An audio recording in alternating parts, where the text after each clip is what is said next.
Every once in a while, there comes a time when Mike wakes up and wants to make a change in his life. Sometimes he wants to start exercising and get into shape, other times he wants to read more books or start a meditation practice. So he decides that he's going to make this his new habit. The first few days go very well, as Mike feels motivated and excited about it.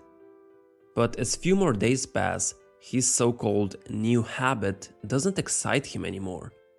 So Mike says to himself, "It's fine, I'll do it tomorrow." Then tomorrow rolls around and he still doesn't feel like doing it. Again, he says, "Tomorrow."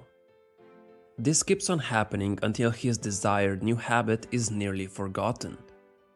However, Mike isn't alone in his struggles, as we've all been there at one point in time. But why does this happen? Why is it so hard to follow up on our new habits? Well, one of the reasons is that the habit we're trying to form can seem a little overwhelming, so we have this mental resistance. In the beginning, when we're super motivated, it's much easier to do something. For example, going to the gym for 1 hour doesn't seem that hard, because the initial motivation is a powerful driving force. But when we're motivated, it's also easy to impose some super high expectations on ourselves. We think, okay, so I went to the gym for 1 hour the first few days. From now on, I'll go to the gym for 1 hour every single day. But once that initial motivation fades away after a few days, there is now nothing that's driving us forward, and we haven't really formed a habit yet. That's why when we are unmotivated, we'll probably just skip gym altogether, as dedicating a whole hour to it seems daunting. So instead of relying on motivation to push us forward, we should focus on making our new habit an actual habit. Let me explain what I mean by introducing you to the 2-minute rule. When the expectation is to read the whole book, meditate for 1 hour, or run 10 miles, your habit can be quite hard to start. Most of the tasks that you procrastinate on aren't actually difficult to do. You just avoid starting them because you make them seem so. The idea of the 2-minute rule is to trick your brain into thinking that the habit you're about to do isn't hard. So what you want to do is break that big habit down into a small 2-minute version of it. Your goals obviously can't be completed in 2 minutes, but every habit can be started in that time. And once you start doing something, it's much easier to continue with it. For example, want to make reading your new habit? Use the 2-minute rule and read just 1 page of a book. Just one. After that, you can stop reading, but you have to do it for a minimum of 2 minutes. The end goal might be to read the whole book, but the expectation should be just to start reading, no matter how little. People often think that reading 1 page is pointless, but a new habit should not feel like a chore, or you'll start to despise it. The actions that follow can be challenging, but the first 2 minutes should be easy. The point of any habit is to make it a habit in the first place. You're not expected to do it to a maximum degree until you collapse of exhaustion. So first, you need to train yourself to just start by taking the most simple baby steps.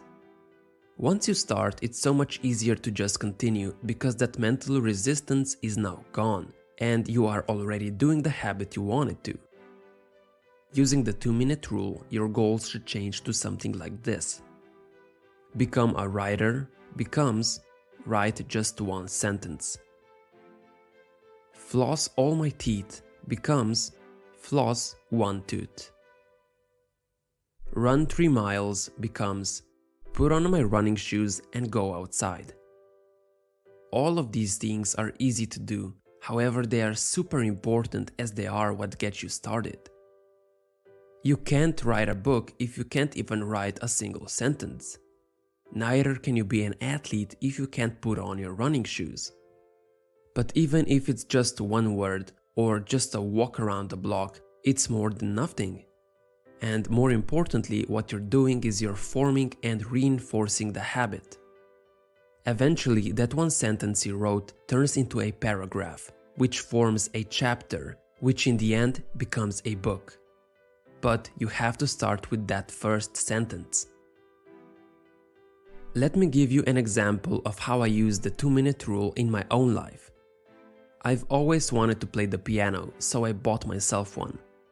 For the first week, I was excited and motivated to play, so practicing wasn't a problem. But when that beginner's motivation faded, I started playing less and less. However, I took notice of this, so I set myself a goal to practice every day for 1 hour. Again, for the first few days, it sparked some new enthusiasm and I started playing again. But just like before, the motivation eventually waned and the piano started gathering dust. Even if I wanted to play, my brain really disliked the thought of doing 1 hour of grueling practice, so it became much easier to just avoid it altogether. This is when I realized that my high expectations are preventing me from even starting. I thought that whenever I played the piano, I had to practice for at least 1 hour. But because of that mentality, I wasn't practicing at all.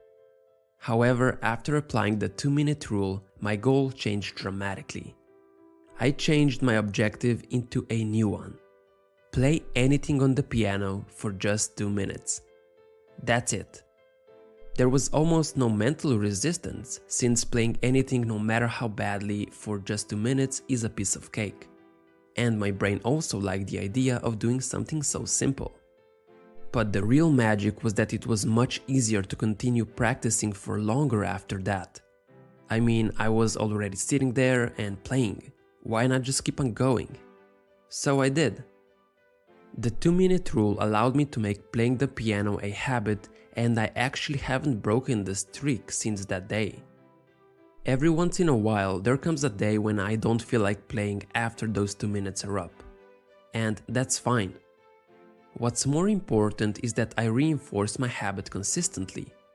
Even if I only play for 2 minutes, I've still done more than someone who decides to not touch their keyboard at all.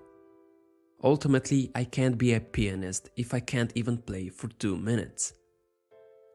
So I encourage you to employ the 2-minute rule yourself whenever you're struggling to stick with a habit. The most important part of any new habit is just getting started. It's not about how well or for how long you do it, it's about consistently taking action towards it. Instead of trying to create a perfect habit from the start, do the easier thing on a consistent basis. That's how you will make your habit an actual habit. Writing one sentence is better than not writing anything. 1 minute of piano practice is better than none at all. And 1 minute of reading is better than never picking up the book. It's far better to do less than you hoped for than to do nothing at all. There will be plenty of time to improve your performance later on. Remember, you can't improve a habit that doesn't exist. Just start and the rest will follow. Thanks for watching.